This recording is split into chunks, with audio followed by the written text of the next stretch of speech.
Hi, so today on Reptile Reviews we're actually going to cover gut loading, dusting and farming your insects for feeding.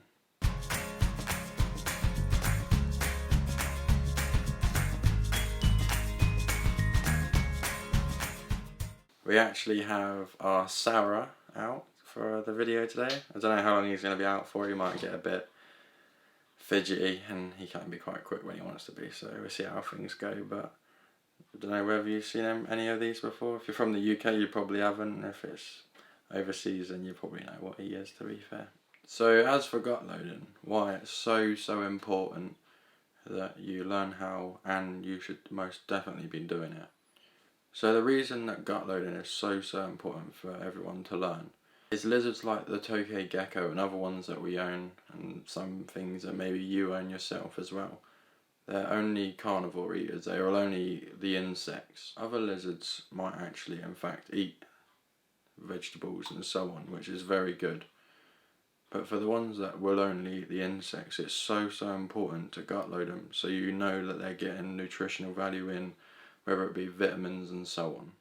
So essentially what gut loading is whatever you feed your insects, what you gut load them with, they get all the nutritional values from what they're eating inside them, and then you're feeding it to your lizard or whatever you're feeding it to. So you're getting the protein etc. from the insects, and then you're also getting all the vitamins and so on from what you've actually fed your insects, so you know they're getting a very good nutritional diet in them. So in this video we're going to show you exactly how to gut load, exactly how to dust, and then exactly how to farm, and then we really hope it helps. So now we're actually going to show you exactly how we gut load. So when you actually go to your local shop, you'll see crickets, locusts, whatever you actually want, you'll see them in obviously the little plastic tubs. So depending on obviously how many animals you got that actually eat that, you'll get 1, 2, 3, however many you need. We tend to get like only a handful at a time. We don't actually farm our crickets and locusts and so on. So if you only get 2 or 3, that's enough.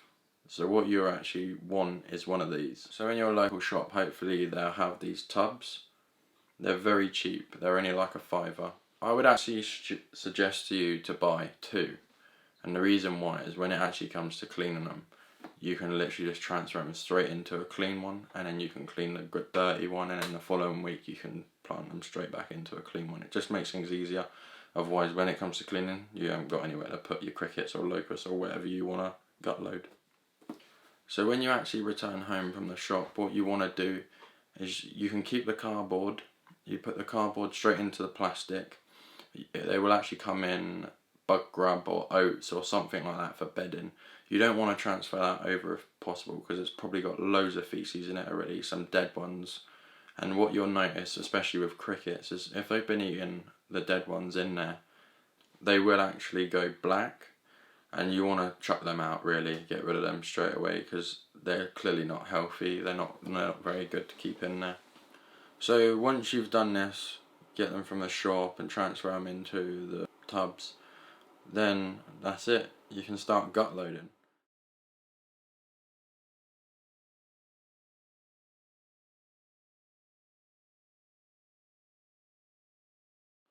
What we found best is it doesn't matter whether it's crickets, locusts, roaches, anything.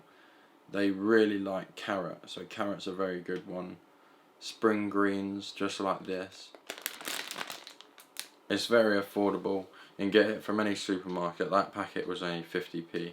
But what you definitely don't want is to keep the vegetables in there too long for them to go mouldy, because the last thing you want is to feed your insects mould, then to put that in your animal. The idea is you really want to keep everything tip top so they get the best in them. So vegetables and fruit is very good for hydration. Anything with a high water content, like tomatoes, potatoes, also good. It gives the bugs hydration, and then you add your spring greens, carrots, all the rest of it for their food. So one thing I will suggest, which I won't cover in this video because it'll just take too long, it's very good to look up what fruit and veg is the most nutritious for your bugs, because you quite commonly think that things like lettuce would be good, but actually they just haven't got that much in them, so that's why like spring greens and things like that are actually a lot better.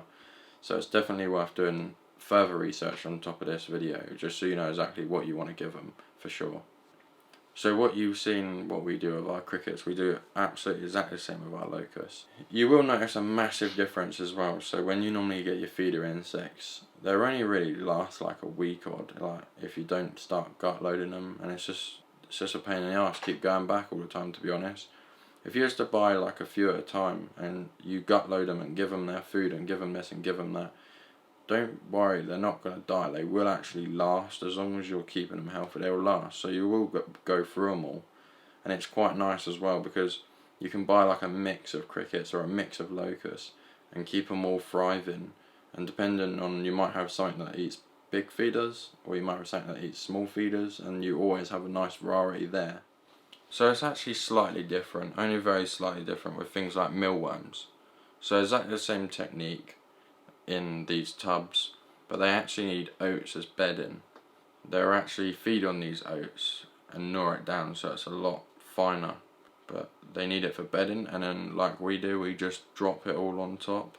The only thing you've got to be careful with is when you're giving them the hydration, you've got to be careful because the oats will go mouldy. As for bedding with these guys, you can buy bug grub, or a cheaper option you can just get from your supermarket, oats, wheat, bran, or even Weetabix crushed up.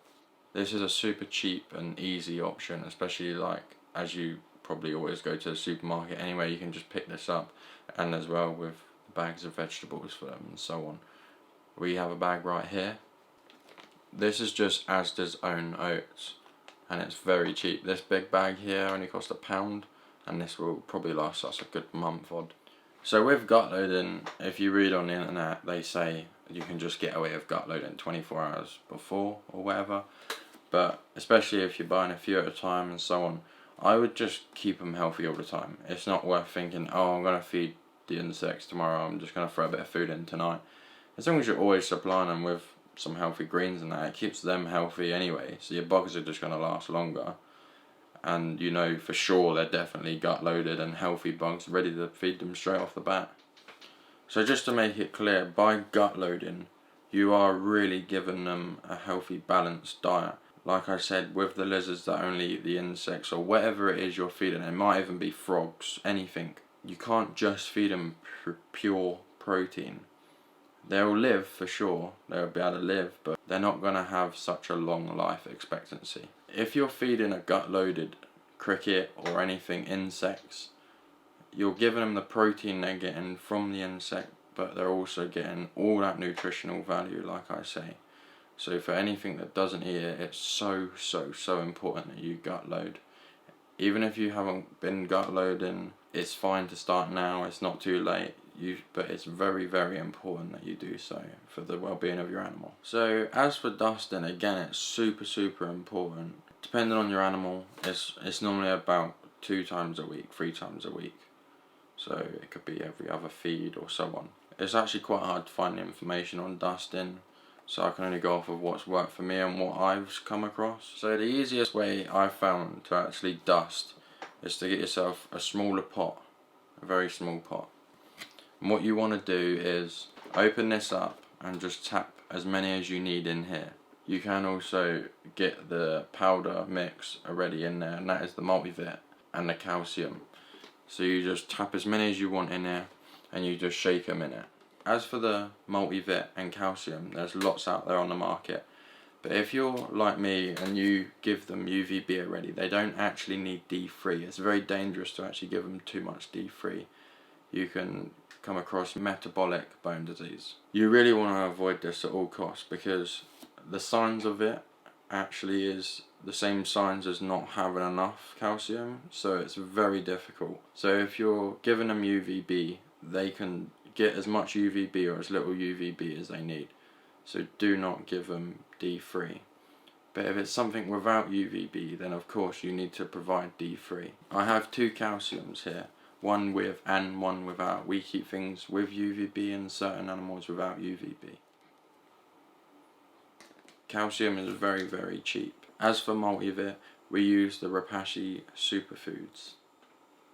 So when dusting, you do only want a very small amount on them. as if you was putting salt on your chips basically. You don't want to smother them. It is literally just a dusting. If it's something that's very slow at coming out, you could kind of put a little bit more on, because you will notice the crickets actually do clean themselves off a bit, but definitely don't go wild with it, because again, you don't want to give them too much calcium or too much multivit or whatever. So I've actually emptied some crickets in here to show you exactly what I mean. You can see these ones don't have any powder on them just yet. So what you want to do is, obviously all your calcium is going to be in one corner anyway, just sort of tip them down, just give them a little wig around, and they'll slowly get the powder on themselves. So now you can see these guys actually have it, the vitamins and the calcium all over them. This is quite a lot, but this is actually going in my tokay.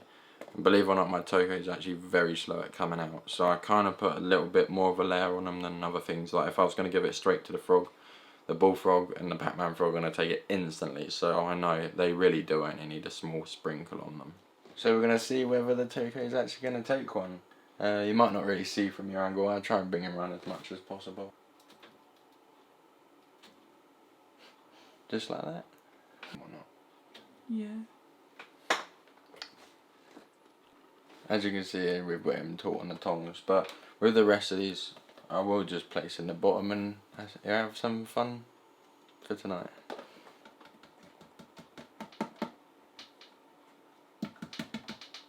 And that's it. So as you've just seen, I've just added the crickets for the tokay. So I know for sure those crickets are definitely gut loaded with the best nutritional value possible, and we've dusted them and we've done multivit. Of course, not every time do we dust a multivit, but we know for sure now that that tokay is having its best meal as possible, and it really is as healthy meal as possible. And we hope that we're doing the best for our animals all the time, of course. So as for farming, when I started really getting into gut loading and really looking after our insect feeders, I noticed that doobie roaches were very, very, very good nutritionally, straight off the bat, protein wise and so on. So I really wanted to get doobie roaches, but it's actually very hard and very expensive sometimes. Sometimes there's only big doobie roaches in the shop or small doobie roaches in the shop, and to be honest, they're quite expensive. You only really get like 6 or 7 in a pot. So when I started to look at actually farming them myself, it was very difficult, because obviously you need them very large adult ones for breeding, but nothing of ours actually eats that size. So it was difficult to whether buy the small size in bulk, but we have such a vast amount of animals in here. Some need them very small, some may need them medium, and some may actually be coming up to be able to take a large one. So it left us kind of stumped. So that's why we started to farm them, because we know if we're farming them, the small ones we can feed to the ones that need the small ones straight away, and as the doobie roaches grow, we can feed it to the other animals that need it at that size. So even like a mantid or anything like that, you can give it a small doobie roach. And then we've got very small skinks, so then it needs to be slightly bigger. And then we've got some small, larger but still small cresties, and then so on, all the way up to our big lychee and our bullfrog. So it gives us a massive range of what can actually eat them by farming them, and I think it's such a great idea, and it's very cost effective in the long run. One thing I will say, it's probably not actually best to get them from your local store if you're looking to farm. There's lots and lots of good websites where you can really bulk buy. Like I said, if you buy them from the store, there may only be about 7 in there, and you're going to need a lot to farm. But don't let that scare you, because it's not intimidating to have a lot of them, to be honest. It's very easy, and we're going to show you exactly how we do it. So once you find a website where you can actually bulk buy doobie roaches from, like I said before, you do actually want to buy them as adults. So straight off the bat, you can start getting babies and start growing the babies to whatever size you need or want for them to be feeders. The first thing you want is a big box. This here is actually a 20-litre box. I brought this just off eBay, again, probably only about a £5. When I brought my doobie roaches, I think I bought about 100 or 200, and it might have cost me about 30 quid, which is very inexpensive compared to if you was going to buy them that many in the shop. Once you've got your box, you will actually need some egg cartons. Egg cartons just like these. Again, I ordered these just off eBay, but you might be able to find them cheaper and more elsewhere, I don't know, or maybe you just get through a lot of eggs, but you're definitely going to need some egg cartons. So once you have your box and your egg cartons, you want to put the egg cartons inside, like so. We do actually have a lot of doobie roaches in here, so you're going to actually see our farm. As you can see, we slot these in like so. These guys just go in between and I don't know what they really do. We leave a spot just here for our food area. These guys are very, very easy to clean. Way, way easier than the crickets and that. Not that they're hard, but it's a lot easier.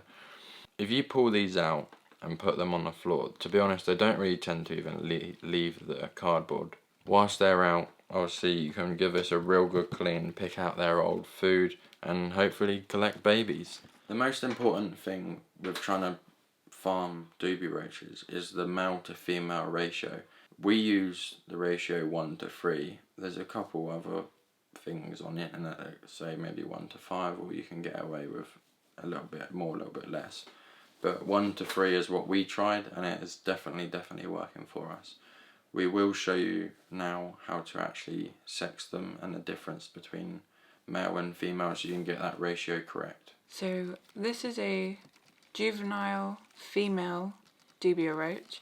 The way that you can tell the sex when they're juveniles is the females will have a large end to their abdomen, and the males will have a line up the top, so they won't have as big as an abdomen. So that is the easiest way to tell, especially when they're juveniles, that they're female or male. Adult male dubia roaches will have wings, and then adult female dubia roaches, they won't have the long wings, they'll just have the little short wings on their shoulders basically, and they're nice and shiny. Once you work out what's male and female, what we done was we actually completely put them separate, all male and all female, so we knew we was getting exactly the right ratio in that box, which is our breeding box, farming box. You actually want 3 females to 1 male, and the reason being is the males, they just bully each other, they don't like each other real much, so if they've got a lot of females around them, they're happy. After a while, when it's quite established, and providing you have actually bought the adult size, it won't be long at all until they start producing young. Straight away, we're picking them out weekly. We have, I think, maybe 150 doobie roaches in there, and we probably pick out about 20 baby roaches a week. So you could use that as a ratio on probably how many roughly you need to be able to know how many you need to produce to keep up with your little zoo you got at home. As for our babies, it's exactly the same. We always give them food, but we keep them in a small box. There's no need to keep them in such a big box. These little baby roaches are absolutely tiny when they first come out, but they do actually grow quite quick. As you can see, we have a lot of babies in here. There's quite a few still left in the pot, and there's some this side, but you can see them all this side. All just gathered together. It doesn't look like that many because they're so small, but I'd probably estimate there's maybe 100, 200 actually in there, believe it or not. They just sort of cluster one on top of each other and get all between the egg cartons.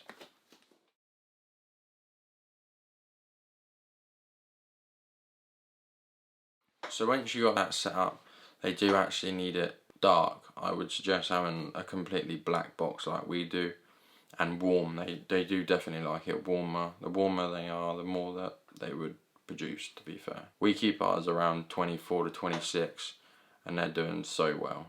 This doesn't necessarily mean you need to buy like a heat mat or anything like that. If you have just a warm part in your house, just put them there and they're going to do just fine. As you've seen, we always gut load. So always provide healthy vegetables, fresh vegetables in there. If it's your breeding colony, you can actually give them the acidic fruits like orange and so on. We wouldn't suggest giving it to your feeder ones because there's a lot of information out there that say it's actually not best to do so. But if it's just for your farming, orange and things is amazing for vitamins and hydration. So we always offer them oranges and so on. If your breeding box is actually going to be a feeder box as well, You could just supplement maybe with banana and things like that. It's still very, very good, but there's a lot of hydration in it. Again, it's the same as the crickets, tomato, potato, anything along those lines with high water content is good enough. We have actually just started farming our mealworms. Unfortunately, we haven't actually got any baby mealworms just yet to show you, but it's still doing very, very well. So as you can see here, this is roughly the same. So oats as bedding, and we add all the greens and so on for them to eat. So you have your mealworms in here. And they get to a certain size and they go a whitish colour. And after they go white, they turn into these weird things called pupas. And they look like this. So once your mealworms turn into these, this is when they're about to turn into bugs. So we put these aside, and now we're going to show you the bugs. So here we have the bugs, exactly the same, oats for bedding, and all our nice spring greens and so on. So these bugs will actually eventually lay eggs in here, which will turn into baby mealworms. We aren't actually at that stage yet, but hopefully we're not too far off. As you can see, we do actually have quite a lot of bugs in here at the minute. I just want to make it clear, whether it be gut loading or farming or anything along those lines, it might seem like it's a bit more effort, but it is really, really, really worth doing. Whatever you're feeding your feeder insects to, it's really going to benefit. It's going to make a massive impact on their life expectancy, and I think it's best that you just have the best interests for your animal anyway. But as for farming, it might seem a lot more effort again, but if you're farming your own animals or have a small stock of your own insects, there's no need to keep going back to the shop all the time, and you will actually save your money in the long run with farming for sure. And it just makes it so much better that you know you've got this, and you know it's healthy, and you've got X amount of them, and you know it doesn't matter whether your local shop misses their delivery or the delivery's late or anything.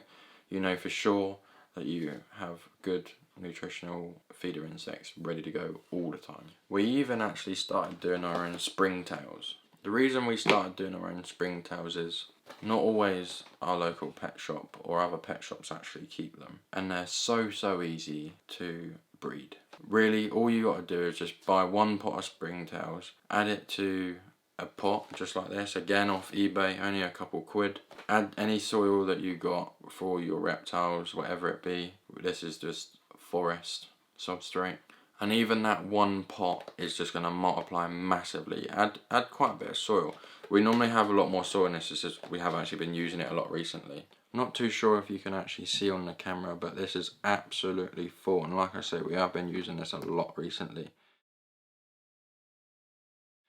What we find is very good is any leftover gecko diet, we can actually just pour in here or drop in here, and these guys do really well with that, obviously, because crested gecko diet is fantastic. But if you haven't got geckos or anything like that, you can actually just get insect feeder pellets, just like this. You can buy that just online, and again, very cheap. Even if you just buy the one box of springtails, they're only a couple quid. The box is only a couple quid, and any leftover substrate you got, even the food's only a couple quid. You're talking less than a tenner, and you will always have a constant supply of springtails. You just keep feeding them and top up the soil. When you actually take some soil out with it in, just top some more soil up, and so on, and they will reproduce so quickly. I can assure you, within a week or two of doing this, you will have, the pot will be absolutely full. You will need to spray them down a little, very occasionally, maybe just once or twice a week. I really hope this has helped anyone. If this has helped you, I'd really appreciate it if you could like, give it a thumbs up, comment, subscribe, anything along those lines, because if it's helped you, and you can share it or help the page in any sort of way, you're actually helping get the information out there for others to see. So you're also helping the community. I'm just a guy behind the camera just telling you how I do it. But if it helps, I'm really happy with that, and I really appreciate the support. Again, this is Reptile Reviews. I hope you enjoyed, and there's going to be lots more videos to come.